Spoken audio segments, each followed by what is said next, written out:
শত মিনতি করেও সূর্যকে নিজের সিদ্ধান্ত থেকে টলাতে পারল না রাই। হ্যাঁ বন্ধুরা, ভিডিওতে লাইক দিয়ে দেখতে থাকুন। সূর্য হঠাৎ করেই রাইয়ের সাথে দেখা করার জন্য যখন রাইদের বাড়িতে ছুটে আসে, ঠিক সেই সময় রাইয়ের মা বলতে থাকে যে, কী ব্যাপার বাবা, তুমি এখানে? আর নীলু কোথায়? নীলুকে আনুনি সাথে করে? তখন এই কথা বলা মাত্র সূর্য বলতে থাকে যে, না আন্টি, আসলে রাইয়ের সাথে অনেক দিন হয়েছে দেখা হয়নি, আর সেই হসপিটালে দেখা হয়েছে পর থেকে তো আমার আর সময় সুযোগও করে উঠতে পারিনি যে রাইয়ের সাথে একবার দেখা করে যাবো।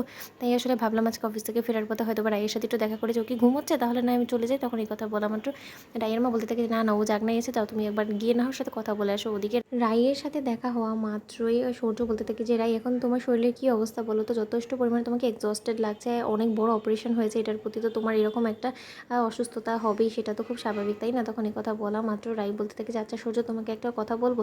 তখন এই কথা বলা মাত্র সূর্য বলতে থাকে যে, সেই কথাটা যদি তোমাকে নিয়ে হয় তাহলে তুমি অবশ্যই বলতে পারো, কিন্তু তুমি যদি এই কথাটা ঘুরিয়ে এখন নীলুর দিকে নিয়ে নাও তাহলে কিন্তু আমি তোমার সাথে কথা বলতে একদমই ইচ্ছুক নয়। রাই তখন রাই বলতে থাকি যে, আচ্ছা তুমি কেন এতটা বিরক্ত নীলুর প্রতি বলো তো? নীলু মেয়েটা সেদিন এসে আমার কাছে অঝরে কাঁদলো আর বললো যে ও তোমার সাথে সংসার করতে চায়, ও আরও একটা সুযোগ চায়, ও মানছে যে ও অনেক অন্যায় অপরাধ করে ফেলেছে, সেই অপরাধের জন্য যথেষ্ট পরিমাণে ও অনুতাপ্ত, তুমি তো খুব ভালো করেই জানো, কিন্তু তার শর্তে কি ও আমার বোনকে আরেকটা সুযোগ দেওয়া যায় না? সূর্য, একটু ভেবে দেখো না। তখন এই কথা বলা মাত্র সূর্য বলতে থাকে যে, আমি বুঝতে পেরে গিয়েছি, এখন যতক্ষণ আমি থাকবো এখানে ততক্ষণ পর্যন্ত তুমি হয়তো বা নীলুকে নিয়ে কথা বলবে, আর সেটা নিয়ে আমি মোটেও কথা বলতে চাই না। তাহলে বরঞ্চ আমি এখনকার মতন উঠি, না হয় পরে একদিন তোমার সাথে এসে কথা বলবো। তখন এই কথা বলা মাত্র রাই বলতে থাকে, বুঝতে পেরেছি তুমি যথেষ্ট পরিমাণে বিরক্ত হয়ে গিয়েছো এই কথাটাকে নিয়ে, ঠিক আছে, আমি আর এই কথাটা রিপিট করবো না।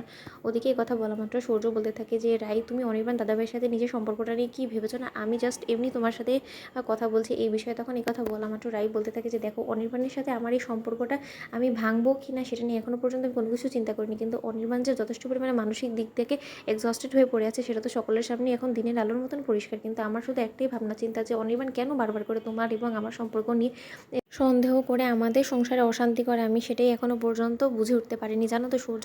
আমার সবসময় মনে হয় যে না, ও সব থেকে বেশি, ওর নিজের থেকেও বেশি ও আমাকে ভালোবাসে, কিন্তু তার সত্ত্বেও কোথাও না কোথাও অবশ্যই গ্যাপ থেকে যায়, আর সেই গ্যাপটাকে পূরণ করার জন্যই আমি এখন যথেষ্ট পরিমাণে একটু টাইম নিতে চাই। তখন কথা বলা মাত্র সূর্য মনে মনে বলতে থাকে যে, হ্যাঁ তুমি এবং অনি দাদাভাই একে অপরের থেকে দূরে থাকো, আর সেই দূরত্ব সুযোগ নিয়ে আমি তোমার মাঝখানে ঢুকে পড়বো, কারণ রাই আমি আর তোমাকে কোনো মতে খোয়াতে পারবো না, কারণ আমি আমার ভবিষ্যৎ জীবনে এখন কী করতে চাই বা কী চাই সেটা আমি ডিসাইড করে ফেলেছি। আমি আর কোনো রকম কোনো ভুল পথে হাঁটতে চাই না, আমি এবার তোমাকে নিয়ে আমার নতুন করে জীবনটা গড়ে ওঠাতে চাই, আর সেটাই খুব শীঘ্রই হবে। তুমি দেখে নিও আমি যে চালটা এবার দিয়েছি, এবার অনির্বাণ দাদাভাইকে তোমার কাছ থেকে দূরে রেখে এবার আমি যে কী করে তোমাকে আমার প্রতি আকৃষ্ট করে ফেলবো, তুমি সেটা টেরও পাবে না, তুমি দেখে নিও। আর অনির্বাণ দাদাভাই, তুই বড্ড বেশি বোকা, তুই আগেও বোকা ছিলি, এখনও বোকা।